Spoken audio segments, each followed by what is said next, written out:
Hello, welcome to this video. Here I'm going to talk about sale and agreement to sale by Sale of Goods Act 1930.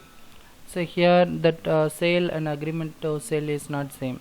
So sale means the property or the ownership in the goods transferred from the seller to the buyer, and agreement to sale means the transfer of ownership to the buyer in a future. So that is sale means that is immediately that ownership is transferred, but agreement to sell means is the ownership of the goods will be transferred in future. So what are the major differences between sale and agreement to sell, and I'm going to tell you. So we should understand the difference between sale and agreement to sale, because their right and liabilities is not same, and that will be varying. For the sale, their right liabilities will be different from the agreement to sale. So here I will tell you that what are the differences is there. That first you can say nature of contract. So sale is an executed contract, that means already they completed. So executed is the past. So sale, whenever we say executed, that is contract is completed. So that we can say it's a sale and for the future. But agreement to sell is the executory contract. So executory contract is not completed, and that may be complete in a future. So agreement to sell means and that selling will happen in a future, that is ownership of the goods will be transferred in the future. So always sales is an executed contract, and agreement to sell is an executory contract.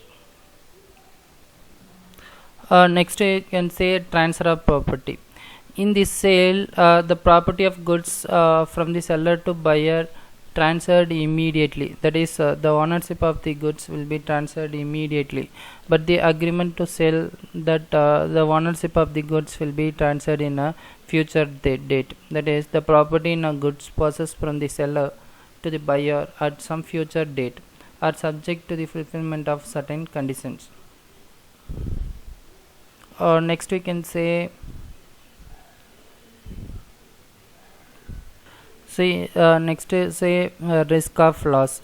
In case of sales, that if the goods are destroyed, the risk is depends upon only the sales, that is sell.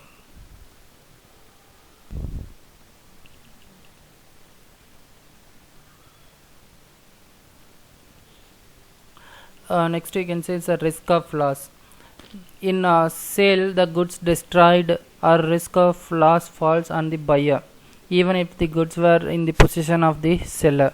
But in agreement to sell, if the goods are destroyed, the loss falls on the seller, even they were in the possession of the buyer.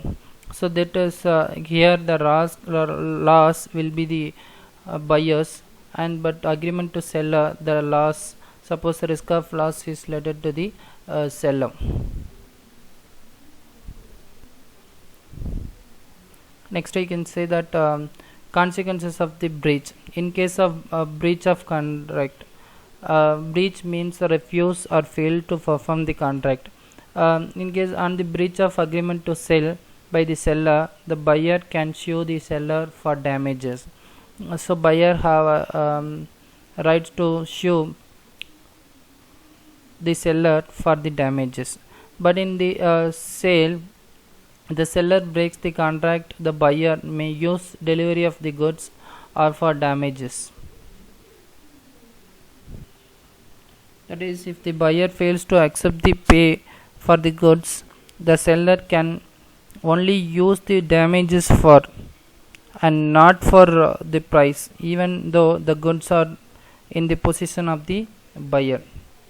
Simply can understand that consequences of breach in a sale, if the buyer wrongly neglect or refuse to pay the price of the goods, the seller can sue the price, even though the goods are still in his possession.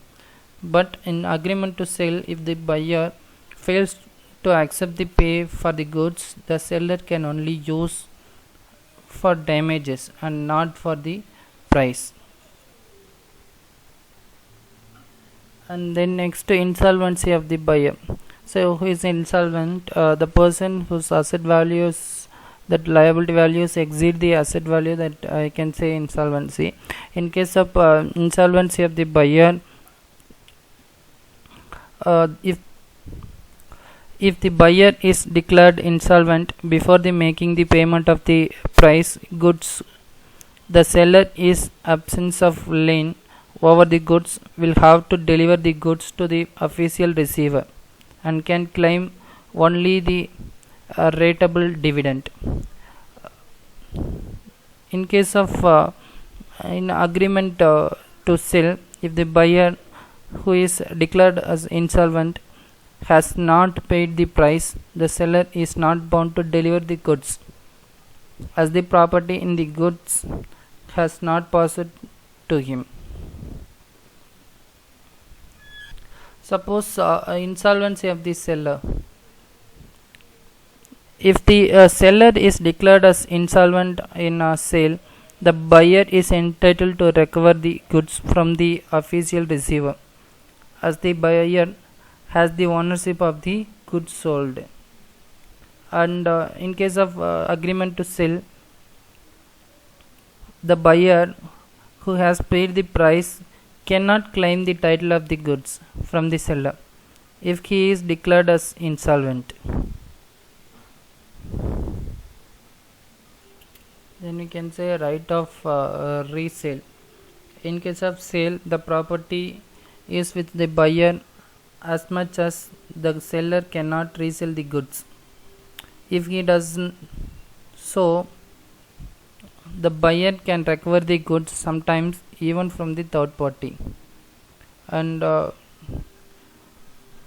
properties in the goods remain with the seller, and he can dispose of the goods as likes, although he may thereby commit a breach of his contract.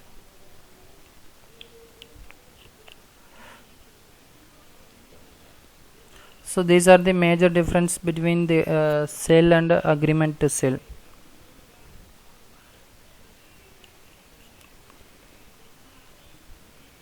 Thank you.